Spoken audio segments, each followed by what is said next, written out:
Welcome back to That's Church. I'm Emilie, and we're continuing our conversation with my sister Ashley and Meagan Skidmore from Meagan Skidmore Coaching. In this second half, I'll be sharing my personal journey of discovering who God is to me and how I came to my conclusion about Heavenly Father and Heavenly Mother. We'll also talk about navigating faith transitions and how we've learned to embrace different perspectives along the way. If you haven't yet, don't forget to grab your tickets to our Interfaith event on November 2nd at the Compass Gallery. You can get 50% off with the code Meagan Skidmore Coaching at tinyurl.com/that'schurch. And remember, you can listen to all of Meagan's incredible conversations on her podcast, Beyond the Shadow of Doubt, wherever you find your podcasts. Let's dive back in. So our podcast is obviously all about interfaith and different faiths and different spiritual beliefs, different faith beliefs, just different perspectives and ideas. And so I wonder, within dynamics of like family members and communities and just different beliefs in anything, whether it be gender, sexuality, spirituality, how do you handle that in your space? Yeah, good question. To start with, I think it's really important to kind of lay the foundation. A relationship can be between two individuals. It can be between an individual and a group, or two groups, right? It can be between an individual and an institution or an organization, right? Mm-hmm. All of those constitute relationships. When you're talking about people having differing viewpoints and thoughts about any given subject, we'll use gender and sexuality, I guess. I like to come back to sharing stories. In a healthy, ideally in a healthy relationship, you don't want to argue with somebody or tell them they're not experiencing what they just told you that they experienced firsthand, that they felt for themselves, that they saw, they witnessed.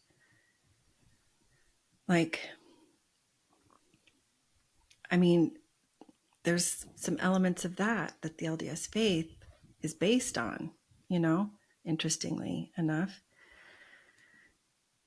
In a healthy dynamic, you just listen. If you want to take it a step up, you try to learn something that maybe you didn't know before. You don't negate what somebody's truth is. I think sometimes we get hung up on that word truth. A way to use the word truth is, you've both talked about this core, your inner knowing, your integrity, your inner wisdom, that voice. That's what speaks to you, and it's going to tell you things that it may not tell others, simply because you're different, and so are your life circumstances. So is everything around you. It's not going to be the same. It just doesn't work that way in my experience. And so listening and learning, and not listening in order to debate or come up with some type of some type of response, or rebuttal. It's just, you're hearing someone's heart. Again, going back to, you're on sacred ground when they're sharing with you. And you don't have to agree, but you also don't have to tell them that you don't agree or that you don't see it that way. You don't. But I think sometimes there's a little bit of that threaded through conservative faith communities that is tied in with this idea of bearing your testimony, or knowing things with certainty, knowing things beyond the shadow of a doubt, or with every fiber of your being, right? The idea that there are others who experience something very different is a little bit foreign, I think, at times, to those of conservative faith backgrounds, LDS or otherwise. Yeah, for sure. I think it opens like a whole nother world when you're willing to really listen to someone else that really thinks differently than you. And I think for us in our platform, we learn about all of these other churches, and that's become easy.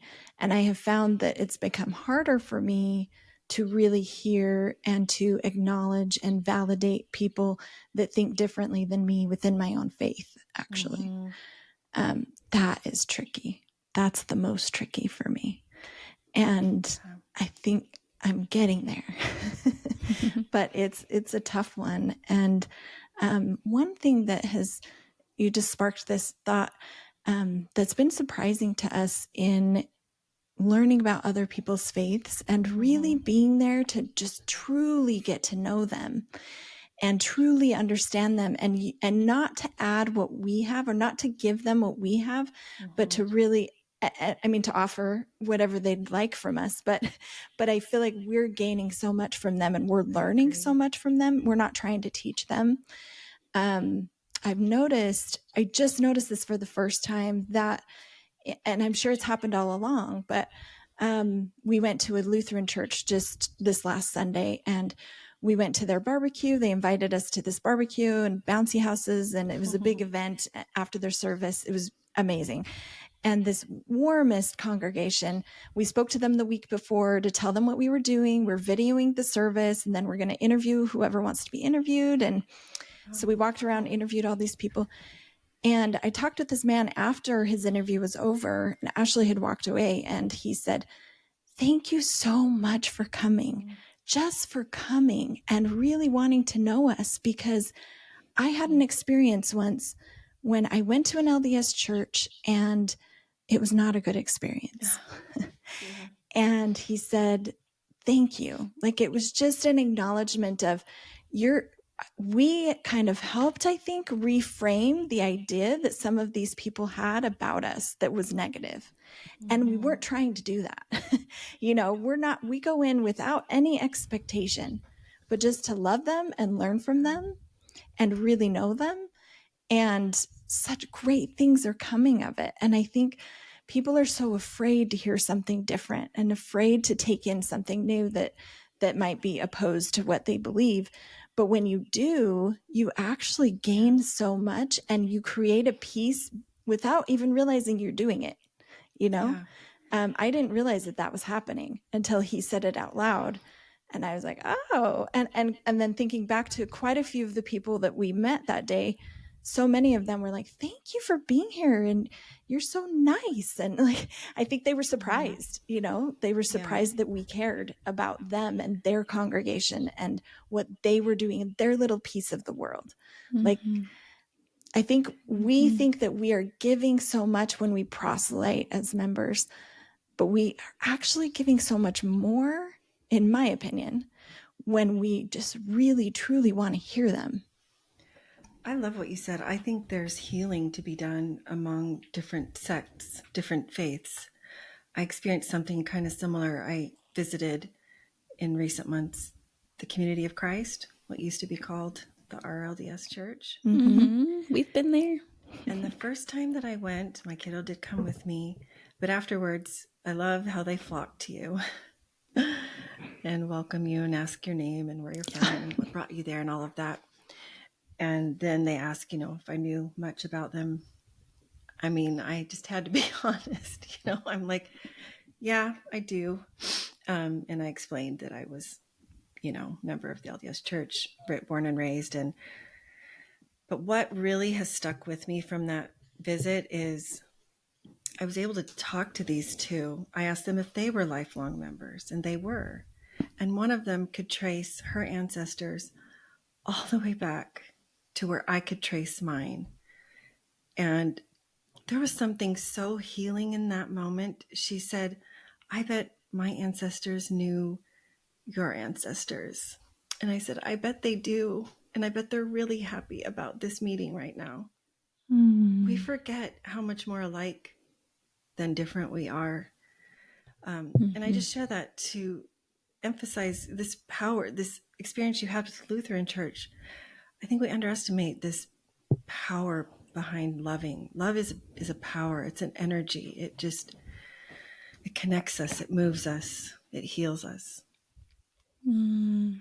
Yes. Well, absolutely. Well, to quote Les Mis, because I am obsessed, to love another person is to see the face of God. And I love that quote. And there's so many different faces of God. Yes, God there is are. the opposite political party than you, or the other religion than you, or the other skin color. And one of my favorite things that we heard on our journey with visiting other churches is the rabbi at the Jewish synagogue told us. We were talking about Judaism, and I had no idea how Judaism and Islam were so closely connected. No clue before that. But he said, we are cousins. That's how he phrased it. We are cousins. And it hit me so deep. And I just thought, if we could think of other religions like that as just like, my cousin's, my cousin is lived in a different household than me, but is it any less value? Is there any less worth in that?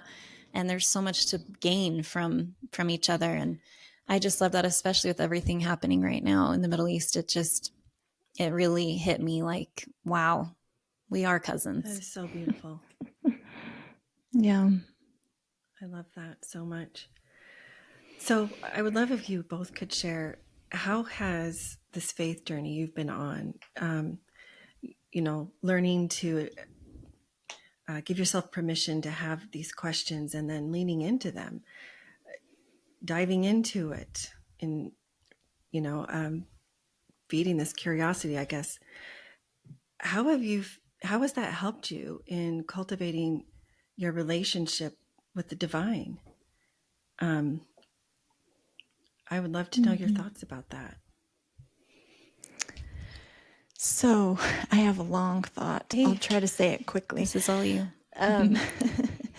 So I was asked to speak at a retreat, and during the retreat, to prepare for my speech, I asked all of the people that I knew what their relationship was with God, like everyone I knew.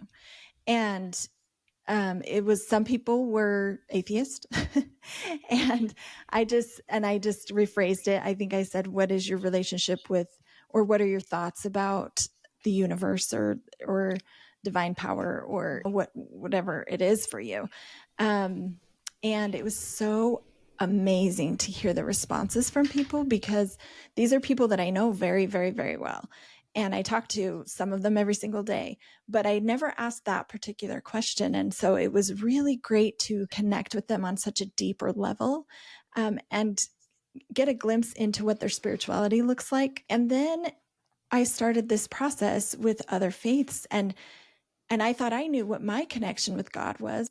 But then as I learned about other faiths and different ways of people how they looked at God, it really made me step back and be like, okay, wait, there's a lot of different viewpoints. There's a lot of different ways to see God, and, an image, a thought, a feeling, like all of these people, they believe in different gods. We believe in, yeah. Yeah. Yeah. And we have one girl that we interviewed that's atheist, but she believes in different philosophies, and another girl that believes in power within herself, and a witch that believes in a totally different kind of power.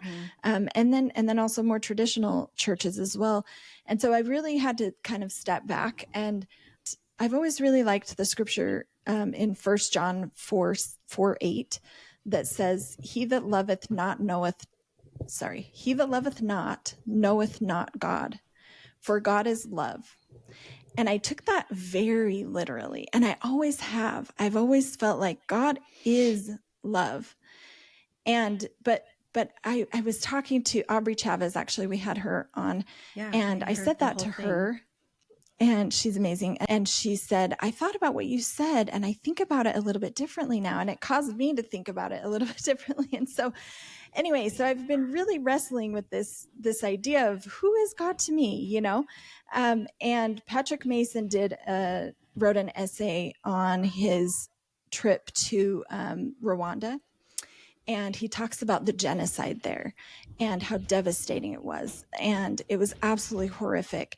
And he said he really struggled with the idea of how can God let horrible things happen to good people? And he just, I mean, I think we all asked that question at some point, but he thought about it in a different way. And then he met this woman that had been part of this genocide. And there was a group that they formed later on. I'm going to butcher this, so read the essay yourself. But there was a group that formed that said, okay, there's all this devastation, and it was neighbors fighting against neighbors. And Patrick Mason said, how do you do this? How do you forgive? Or how are you working through this? And she said, you really just have to forgive. You have to find it in yourself to forgive. And he said, well, where was God in all of this? And she said, he was right here all along. God died so that he could be here in the in-between of all of the suffering. He suffered so that we could live and so that we could go through these things, and he would be right there with us. And that just really hit me so strong. And it really, after I read that, I emailed Patrick Mason and I was like, that was so touching. And I really loved the sentiment and the idea. And it really got me thinking, how do I define God in the words that I use all the time? I always talk about God being love. And so I wrote this to him. I said, recently, I've been on a quest to find out who God really is to me. I have gotten a lot of comfort from thinking of God as love itself. Love isn't allowed to change evil on its own. It inspires very powerful feelings and provokes very powerful actions, but on its own, due to the laws of nature, it cannot vanquish evil without setting in the hearts of men and women and encouraging men and women to take action. I don't believe love or God can force themselves into a person. We have to make the choice to accept them. And I think God has to be love, even in those moments of, he can't force evil out. He can't force people to change what they're doing. They're evil, these evil genocide, killing, all of these things. He can't force that to change, but he's the love among it. He's the love in it. Or she, he and she. Yeah. I do believe in a Heavenly Mother as well. And I think that's how I picture God internally in feeling and emotion.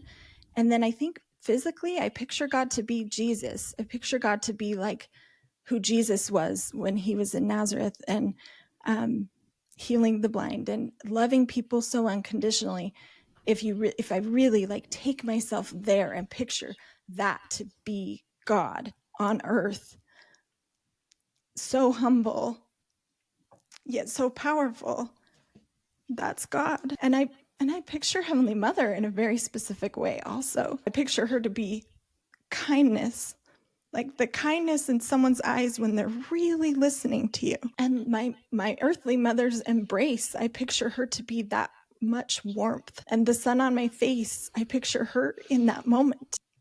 And then physically, she changes for me. Physically, I feel like she's in a red dress when I need her to be fierce. And then when I need her to be soft, warm, and compassionate, I picture her in blue, like Virgin Mary or Mary Magdalene. I picture her in white when I need her to be exalted, perfect, or angelic. And I picture her in black when I need her to be a badass. That's fantastic. That is amazing, Emmy. I got chills. It's been a really big thing for me. Beautiful. Oh, I love it. I love it. I love hearing where people are at, and as they're kind of reassessing their beliefs, right? And reclaiming them, I guess, in a way that is more personal, more tailor-made for them. I think that's amazing. That's awesome. Thank you. I want to ask you one more question. Yeah. Before we go.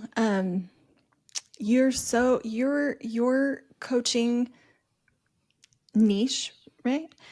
Is about life transitions. Yeah. And so could you kind of tell us and I think a lot of the people that we interact with and our listeners and your listeners are going through big life transitions, or struggles or deconstruction or whatever they want to call that, or wherever they're at. So what would you say is the most important thing to keep in mind when people are going through life transitions?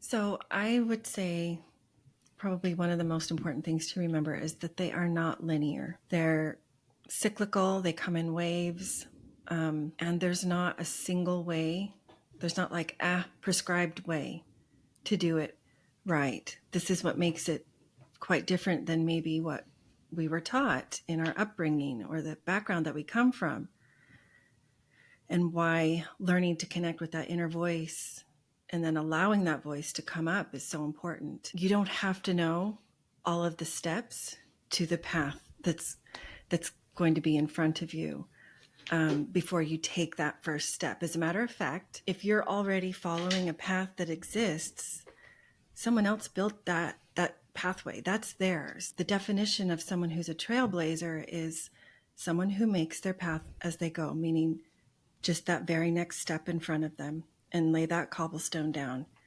And it's one of those cobblestones at a time. And as you do that, most likely it creates a whole lot of discomfort. And we don't like to feel that. We're not good at tolerating discomfort. And the way our society is, there's so many things that we can use to escape that discomfort. You know, fill in the blanks, whether it's social, whether it's screens, whether it could be food, it could be other activities, it could be whatever. So to sit with those emotions is a skill. And the cool thing about learning and honing this skill is you may still feel some discomfort or pain or hurt or whatever that might be, but there's less suffering. There's a difference. That resistance, avoidance, all of that just brings so much suffering rather than learning. This is a Buddhist concept. Rather than learning to just feel those emotions. That's why both ends of the spectrum have meaning, right? And so in my signature group work, Unlocking Your Voice, I help address those things. Emotional resilience.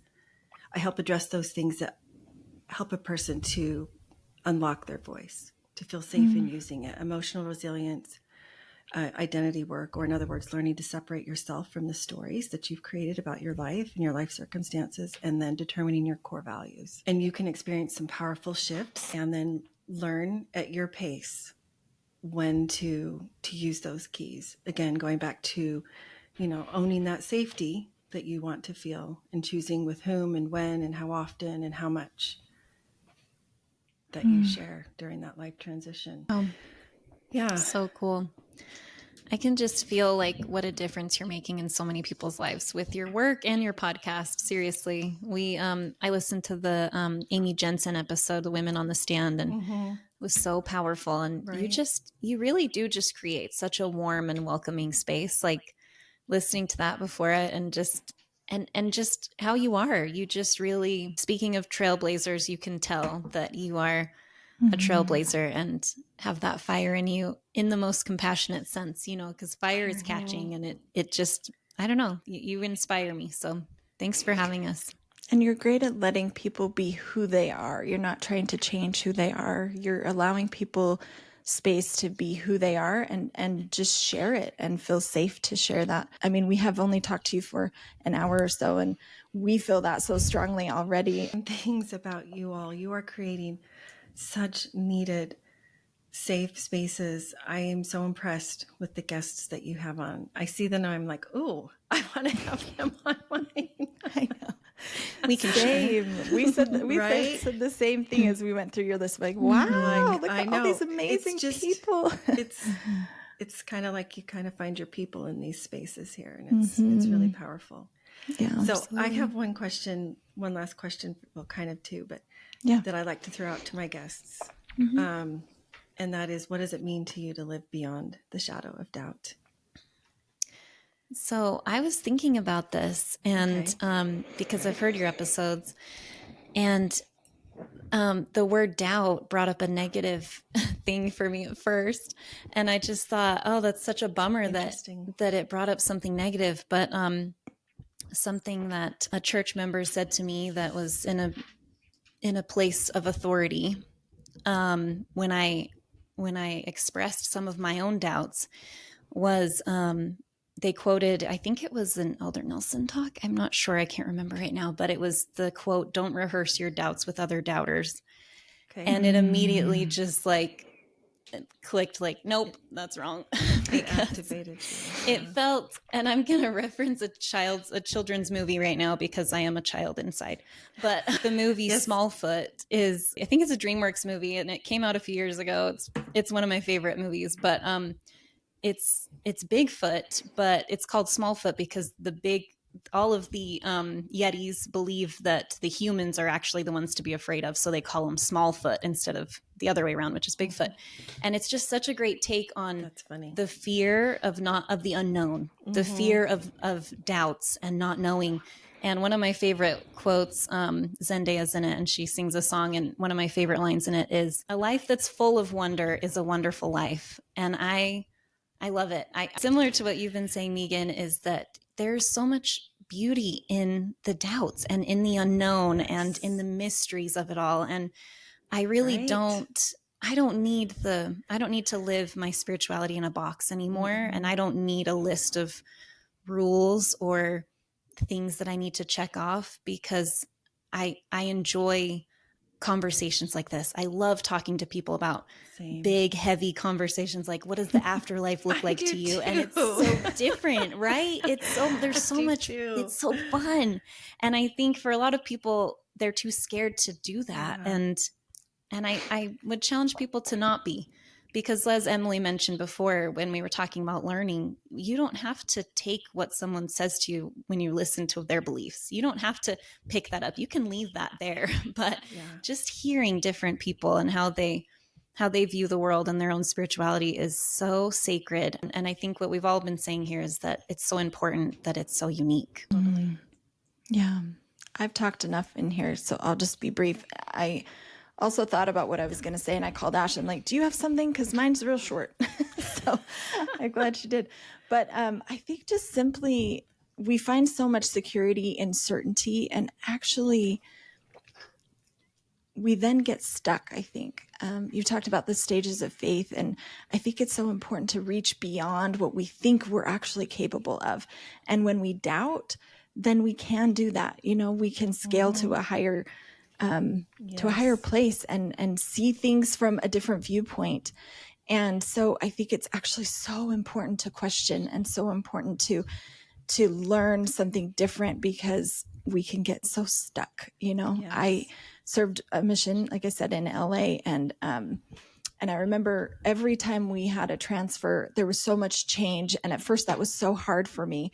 But then every time that we had something change, which wasn't just every transfer, it was like every second in a mission, there's so much change, but we found comfort that we would grow from it, you know, because every time we have something and we stretch ourselves, we can grow so much more than we have any idea we are capable of. That's interesting, because as you've been talking, this has been the most fun and interesting and different interview, because we're kind of interviewing each other. Yeah. And I feel like, okay, I should probably I should ask my own self this question. This is a question I've never asked my own self. Yeah, we'd love to hear it. On my podcast. But I think what started out as something full of shame for me, even scary, has turned into the word that keeps coming up is possibilities. Talking about what you were saying just now, Emilie, like a doubt brings up what else? What more is there? You know, what don't I know?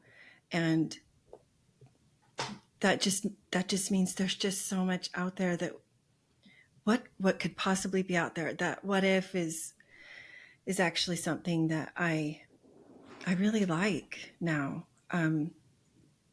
It's expansive. That's what I call my journey. Calling it a faith crisis never really landed for me, so I call it a faith expansion.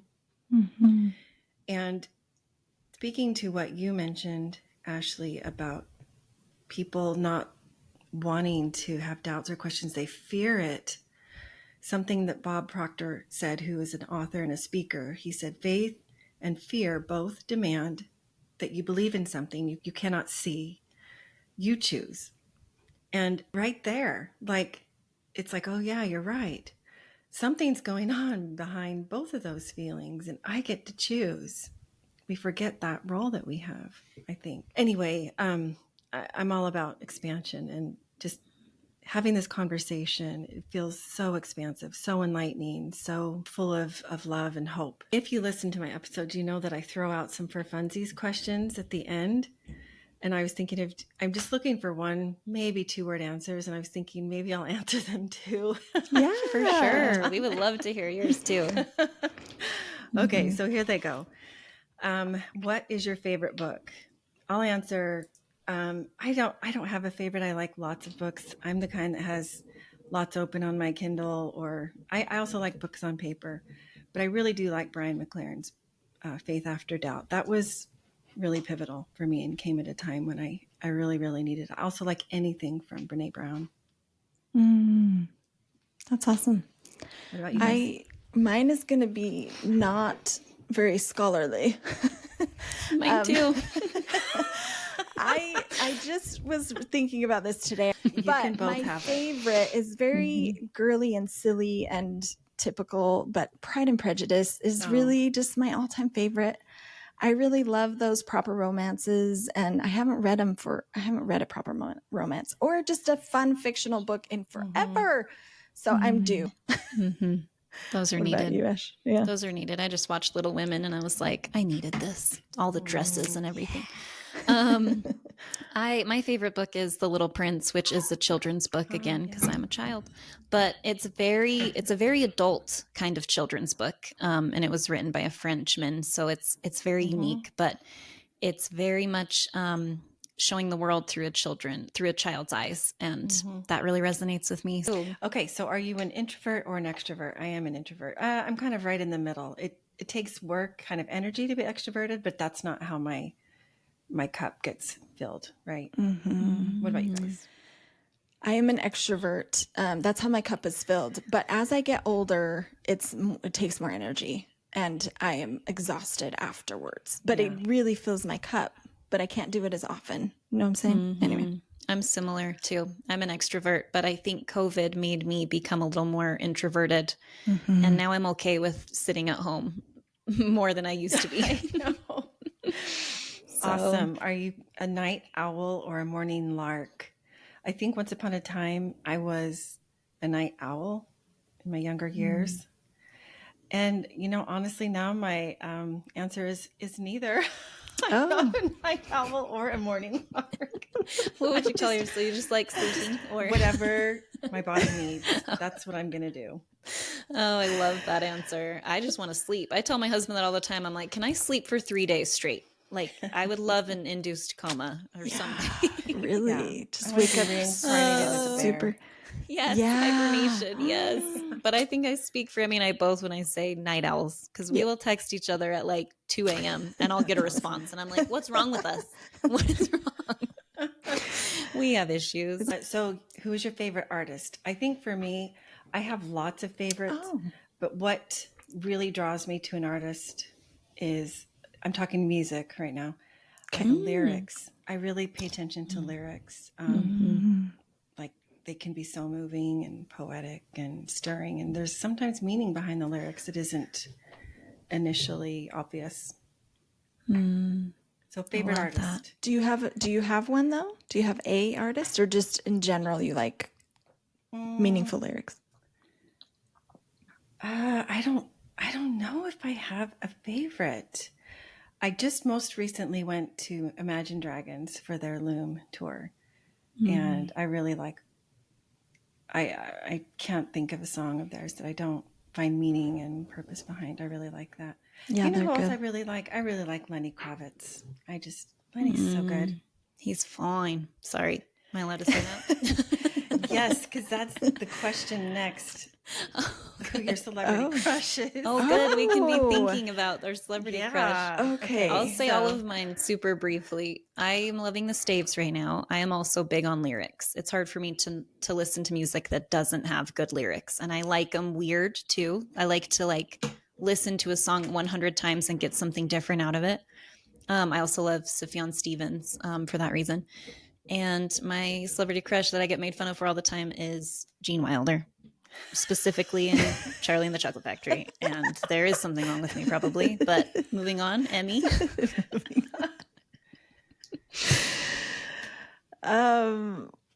What do you call someone that's like, what did the teens say now? Like basic. This is so basic. And I don't think anyone has ever said this and probably never will. But when I was a teenager, I think Matchbox 20 was just my jam. And I think I still go to the gym and listen to Matchbox 20 because that's what I worked out to as a teenager. So I think that's like just still in me. I think that's basic. He's a good lyricist, it's kind too. of basic. I really like. Yeah, Okay. they got some bangers. Yeah. Yeah, definitely. But also this is my grandma in me, not my grandma, but the grandma in me. Have you guys ever seen or heard Somewhere in Time? Yes, with Christopher Reeves. And Yes. I think, is it Annie McDowell? I don't know who she is. I was but it too takes place young. in Michigan. Oh, yes. Mackinac Island. Yeah. I'm actually obsessed with it. And my friend the other day was like, do you know I am too? And there's a thing in Michigan that they do like a reenactment or something. So we're going to go someday. Let's go. I don't even remember the movie, but I love the music. As a teenager, I remember sitting on a plane and the Somewhere in Time's like theme music came on, or not came on, but I had it like in my jukebox, or what is it called? No. my Walkman. I like jukebox. Now you are a grandma. That's so good. My Walkman. I love it so much. I love that you're using the that, word like, Walkman. the whole plane ride, and I like wrote. It just like inspired me. So I still, when I need to like calm myself, I listen to that. And then Benson Boone right now, I'm obsessed with at the moment. I love Benson Boone. Oh my gosh. Boone. Yes. Okay. So I think my celebrity crush, for a long time, it was Ryan Reynolds, and it still is to an extent, but I think it's more Simon Baker from The Mentalist. I really like. Okay. Do you do still carbonated water or diet soda? And then the last one after that is their furthest place that you've traveled. For me, I tend to do a combination of still and regular water. I like the flavor packets that have the energy in it. I like the electrolytes. That's my favorite. That's it's just like water with electrolytes. As long as it has caffeine, then I'm good. Okay. Yeah. I can't do too much caffeine, I'm finding. It's just too much for me. Very into coffee. I'm trying to drink a little more green tea. That's actually very, very good for you. I've heard that. The furthest place I've traveled, I really don't know. We've done quite a bit of traveling. I've been as far as New Zealand, Auckland. We've also been to Moscow and St. Petersburg. Wow. So between one of those two, opposite. Wow. What about you? Go ahead. I love France. It's like my heart is in France, but I love Europe in general.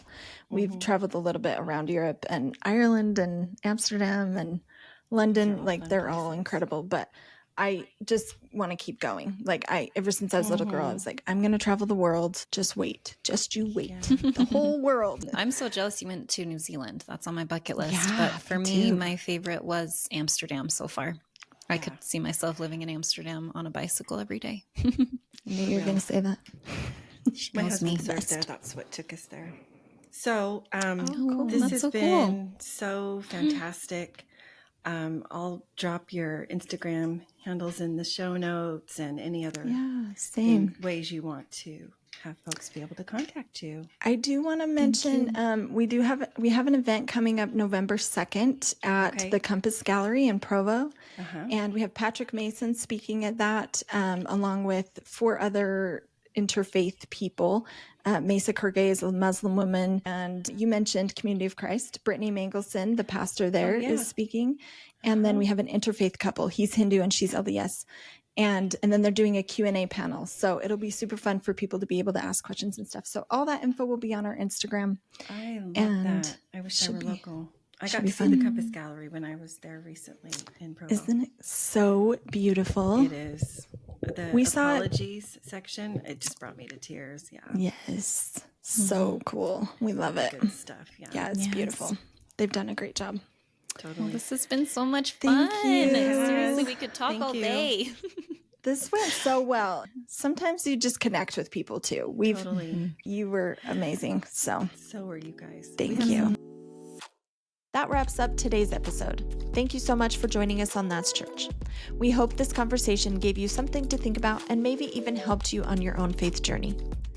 Don't forget to follow us on Instagram at That's Church Podcast for more episodes and updates.